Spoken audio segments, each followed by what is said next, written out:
பொங்கல் பண்டிகைக்கு தேவையான பொருட்களை வாங்க புதுச்சேரியின் புகழ்பெற்ற சண்டே மார்க்கெட்டில் காலை முதலே கூட்டம் அலைமோதி வருகிறது. கூடுதல் விவரங்களை செய்தியாளர் சண்முக சுந்தரம் வழங்க கேட்கலாம். சண்முக சுந்தரம், வணக்கம். விவரங்களை சொல்லலாம். வணக்கம்.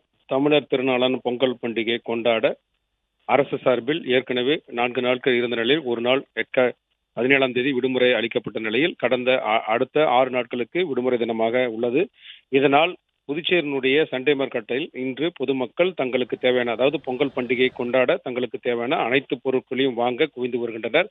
காலை முதலே இந்த சண்டே மார்க்கெட்டில் குவிந்துள்ள நிலையில் தற்போது மாலை நேரத்தில் வெயில் தாழ்ந்த நிலையில் பொதுமக்கள் தங்களுடைய குழந்தைகளுடன் தங்களுக்கு தேவையான, அதாவது பொங்கலுக்கு தேவையான புத்தாடை, ஆபரணங்கள், இனிப்புகள் மற்றும் மளிகை பொருட்களை வாங்க குவிந்து வருகின்றனர். குறிப்பாக புதுச்சேரியினுடைய சண்டே மார்க்கெட் விட்டு உள்ள நேரு வீதி மற்றும் அண்ணா சாலை பகுதிகளில் உள்ள கடைகளிலும் தங்களுக்கு பொருட்களை வாங்க வருவதால் அந்த புதுச்சேரியினுடைய முக்கிய வீதிகளான அந்த சண்டே மார்க்கெட், நேரு வீதி என்கிற சண்டே மார்க்கெட் மற்றும் காந்தி வீதி உள்ளிட்ட பல்வேறு வீதிகளில் பொதுமக்கள் கூட்டம் அலைமோதி வருகிறது.